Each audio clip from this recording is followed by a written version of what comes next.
கர்த்தருடைய பரிசுத்த நாமத்துக்கு மகிமை உண்டாவதாக.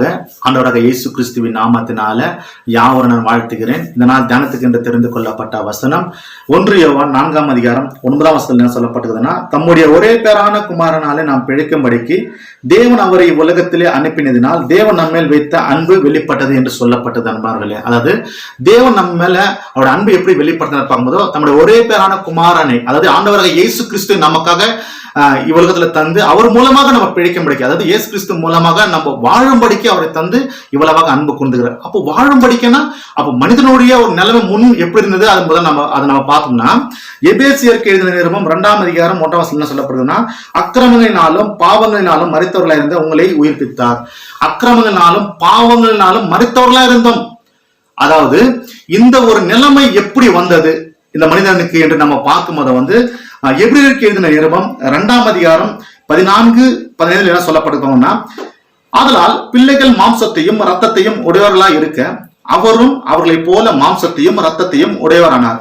மரணத்துக்கு அதிகாரியாகிய பிசாசனை தமது மரணத்தாலே அழிக்கும்படிக்கு, இந்த பிசாசன் அது மரணத்துக்கு அதிகாரியா இருக்கிற பிசாசானவனை இயேசு கிறிஸ்து மரணத்தினால அழிக்கும்படிக்கு தான் தேவன் இயேசு கிறிஸ்துவை தந்து அவர் மூலமா பிழைக்கும்படிக்கு செய்தார். அப்போ பிசாசனை முன்ன என்ன பண்ணிக்கிறான்னா, மனிதனை ஏமாத்தி தேவனை விட்டு பிரிய செய்து அக்கிரமங்களால பாவங்களால மறிக்க செய்திருக்கிறான்.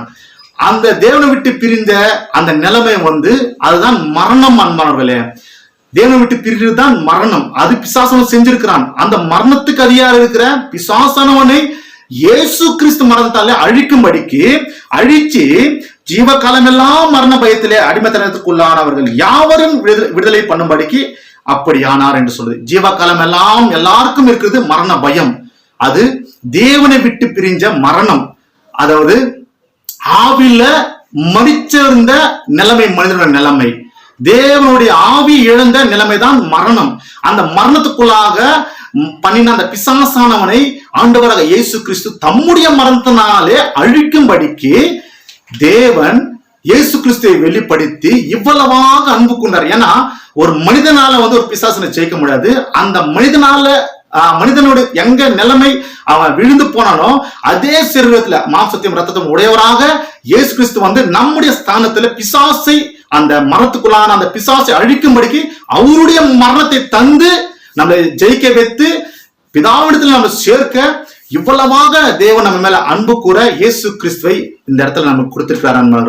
ஆகிய அக்கிரமங்களாலும் பாவங்களாலும் மரிச்சவர்களா இருந்த நம்மளை உயிர்ப்பிக்க, அந்த மரணத்துக்கு அதிகாரியா இருந்த அந்த பிசாசனை அழிச்சு நம்மளை உயிர்ப்பிச்சு நான் அவர் மூலமாக வாழ இயேசு கிறிஸ்து உலகத்துல தந்து இவ்வளவாக தேவன் நம்ம மேல அன்பு கொண்டிருக்கிறார். அந்த அன்பை புரிஞ்சு கொள்வோம்.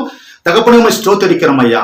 ஆண்டவரே, மரணத்துக்குள்ளாக இருந்த எங்களை ஆண்டவரே இயேசு கிறிஸ்து மூலமாக நாங்கள் பிழைக்க ஆண்டவரே எங்களை வாழ வைக்க நீர் விரும்பி எங்கள் மேல இப்படியா அன்பு செலுத்துக்காக நன்றிகளை செலுத்தி இயேசு கிறிஸ்து நாமத்தினால ஜெபிக்கிறோம் பிதாவே, ஆமென்.